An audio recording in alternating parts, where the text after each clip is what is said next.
మాజీ మంత్రి కేటీఆర్ ఢిల్లీలో మీడియాతో మాట్లాడుతున్నారు. లైవ్ లో చూద్దాం. हरियाणा में जहां आप देखेंगे उनके एक एमएलए कांग्रेस की किरण चौधरी जो कांग्रेस के टिकट से जीती और बीजेपी में शामिल हो गई, उनकी डिस्क्वालिफिकेशन के लिए आज भी कांग्रेस पार्टी लड़ रही है और उसको लेके कोशिश भी कर रही है.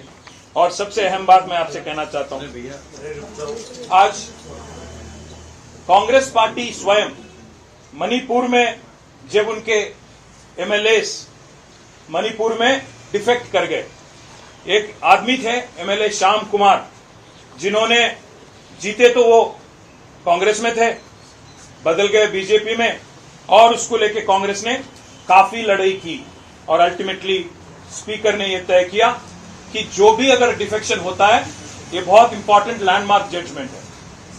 2020 में सुप्रीम कोर्ट की 3 जज bench, justice Nariman, justice Aniruddha Bose और जस्टिस राम सुब्रमण्यम की 3 जज वाली बेंच ने एक फैसला लिया था मणिपुर वाली केस में, जहां के पीसीसी अध्यक्ष, प्रदेश कांग्रेस कमेटी के अध्यक्ष केसम मेघचंद्र सिंह ने पिटीशन फाइल की थी सुप्रीम कोर्ट में श्याम कुमार जी के खिलाफ, और सुप्रीम कोर्ट ने यह जजमेंट दिया कि स्पीकर को 3 महीने के अंदर तय करना चाहिए डिस्क्वालिफिकेशन पिटीशन में.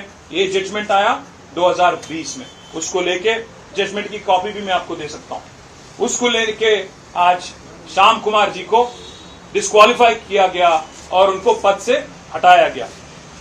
और हाल ही में जो एक किस्सा हुआ हिमाचल प्रदेश में, जब अभिषेक मनु सिंघवी जी कांग्रेस के राज्यसभा के उम्मीदवार थे, तो वहां के 6 लेजिस्लेटर कांग्रेस के बीजेपी को वोट दे दिए और राज्यसभा वाली इलेक्शन में. उसके खिलाफ भी आज कांग्रेस हिमाचल में आज लड़ रही है. मैं इसलिए पूछना चाहता हूं, जब आपके साथ गोवा में इलेक्शन होता है तो आप शपथ दिलवाते हो आपके लेजिस्लेटर से कि आप दल बदलेंगे नहीं. जब आपके मणिपुर के एमएलए कांग्रेस वाले बीजेपी में शामिल हो जाते हैं, आप सुप्रीम कोर्ट जाते हो, लड़ते हो और उसके खिलाफ, और ये गलत है. मैं आपको उदाहरण देता हूं, एग्जाम्पल देता हूं. ये देखिए, कांग्रेस गोवा में स्वयं राहुल गांधी गए अप्रैल 2022 में और वहां जितने कांग्रेस के उम्मीदवार थे उनसे शपथ दिलवाया. उन्होंने कहा कि जो भी कांग्रेस के टिकट से लड़ेगा, जीतेगा तो कांग्रेस में ही रहेगा. ये शपथ स्वयं राहुल गांधी ने दिलवाया था 2022 में. और कर्नाटक में जहां उनकी गवर्नमेंट है, वहां के चीफ मिनिस्टर कहते हैं कि एक एक एमएलए को 50 करोड़ देके बीजेपी खरीदने की कोशिश कर रही है. सिद्धरामैया जी जो कि कांग्रेस के चीफ मिनिस्टर है कर्नाटक से, वो कहते हैं कि 50 करोड़ देके एक एक एमएलए को खरीदने की कोशिश चल रही है. बाला साहेब तोरट जो कांग्रेस के चीफ हैं महाराष्ट्र के, वो कहते हैं कि साम दान भेद दंड, ये चारों चीज की प्रयोग हो रहा है महाराष्ट्र में, जहां कांग्रेस एमएलए को लेने की कोशिश कर रही है बीजेपी और शिवसेना, एकनाथ शिंदे वाली पार्टी. ये बाला साहेब तोरट का कहना है. और हरियाणा में अजीब सी बात है, हरियाणा में जहां आप देखेंगे उनके एक एमएलए कांग्रेस की किरण चौधरी जो कांग्रेस के टिकट से जीती और बीजेपी में शामिल हो गई, उनकी डिस्क्वालिफिकेशन के लिए आज भी कांग्रेस पार्टी लड़ रही है और उसको लेके कोशिश भी कर रही है. और सबसे अहम बात मैं आपसे कहना चाहता हूं, आज कांग्रेस पार्टी स्वयं मणिपुर में जब उनके एमएलए मणिपुर में डिफेक्ट कर गए, एक आदमी थे एमएलए श्याम कुमार जिन्होंने जीते तो वो कांग्रेस में थे, बदल गए बीजेपी में और उसको लेके कांग्रेस ने काफी लड़ाई की और अल्टीमेटली स्पीकर ने यह तय किया कि जो भी अगर डिफेक्शन होता है, ये बहुत इंपॉर्टेंट लैंडमार्क जजमेंट है.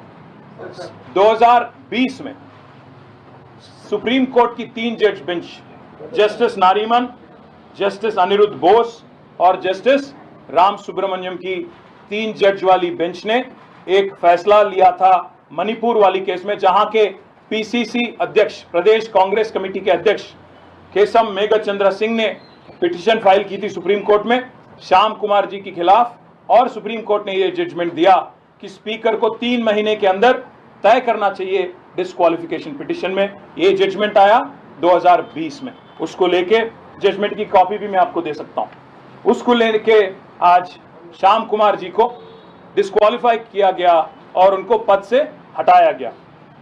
और हाल ही में जो एक किस्सा हुआ हिमाचल प्रदेश में, जब अभिषेक मनु सिंघवी जी कांग्रेस के राज्यसभा के उम्मीदवार थे, तो वहां के 6 लेजिस्लेटर कांग्रेस के बीजेपी को वोट दे दिए और राज्यसभा वाली इलेक्शन में उसके खिलाफ भी आज कांग्रेस हिमाचल में आज लड़ रही है। मैं इसलिए पूछना चाहता हूं, जब आपके साथ गोवा में इलेक्शन होता है तो आप शपथ दिलवाते हो आपके लेजिस्लेटर से कि आप दल बदलेंगे नहीं। जब आपके मणिपुर के एमएलए कांग्रेस वाले बीजेपी में शामिल हो जाते हैं, आप सुप्रीम कोर्ट जाते हो, लड़ते हो और उसके खिलाफ ऑर्डर लाते हो। जब कर्नाटक में आपके चीफ मिनिस्टर स्वयं कहते हैं कि 50 करोड़ की खरीदारी हो रही है आज एमएलएस की, कांग्रेस वाली एमएलएस की बीजेपी के जरिए, तो उस बारे में भी आज राहुल गांधी उसको सपोर्ट करते हैं। और हिमाचल में भी हम जो देखते हैं उसके बारे में भी आज लड़ाई चल रही है। और सबसे अहम बात, कांग्रेस की एक मैनिफेस्टो निकली थी अभी हाल ही में जब पार्लियामेंट हुआ, तो न्याय पत्र करके उनका मैनिफेस्टो, नेशनल मैनिफेस्टो, जिसकी लॉन्च की गई थी तेलंगाना में। तेलंगाना में इसकी लॉन्च हुई थी, जिसमें राहुल गांधी और उनकी पार्टी ये कहती है न्याय पत्र में कि हम न्याय करेंगे। This is the exact thing I am reading out. We promise to amend the 10th schedule of the constitution of India and make defections leaving the original party on which the MLA or MP was elected an automatic disqualification of the membership in the assembly or parliament। न्याय पत्र में घोषणा करते हो आप राहुल जी और खारगे जी कि कोई भी MLA और MP अगर दल बदले तो आप उसका ऑटोमेटिक डिस्क्वालिफिकेशन करोगे, संविधान का अमेंडमेंट करके, 10th शेड्यूल का अमेंडमेंट करके।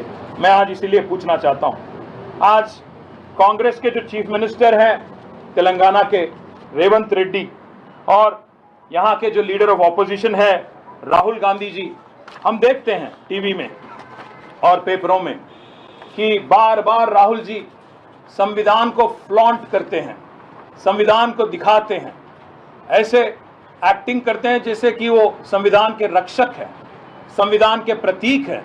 और संविधान को अगर कोई इज्जत करते हैं तो राहुल जी करते हैं और कोई नहीं करते हैं। इस तरीके का एक ऑस्कर अवार्ड लेवल की एक्टिंग राहुल जी करते हैं। पर देखिए क्या कर रहे हो, एक तरफ पार्लियामेंट में जो 2-4 किलोमीटर दूरी में है यहाँ से, वहां पे आप कॉन्स्टिट्यूशन को दिखाते हो और उसके ठीक नीचे अगर आप देखेंगे तो हमारे एक सदस्य पोचारम श्रीनिवास रेड्डी जी जो बीआरएस के एमएलए हैं, उनका हाथ मिलाते हैं, इंकरेज करते हैं। और मैं यूं ही नहीं कह रहा हूं, ये इंडियन एक्सप्रेस की रिपोर्ट है। Telangana CM gets the nod of AICC to induct more BRS MLAs। मतलब AICC की अनुमति से, AICC की सहमति से, AICC की इंकरेजमेंट से आज तेलंगाना चीफ मिनिस्टर जो भी कांड कर रहे हैं ये उनकी सहमति से हो रहा है। आज तक हमारे 6-7 MLAs को, 6-7 MLCs को ये लोग ले गए और कांग्रेस पार्टी में शामिल कर लिए। मैं इसलिए पूछना चाहता हूं राहुल गांधी जी से और कांग्रेस पार्टी से, ये कैसी हिपोक्रेसी है। एक तरफ आप फ्लॉन्ट करते हो कॉन्स्टिट्यूशन, दूसरे तरफ यू डिसेक्रेट द सेम कॉन्स्टिट्यूशन, उसकी बेइज्जती करते हो, उसकी अपमान करते हो।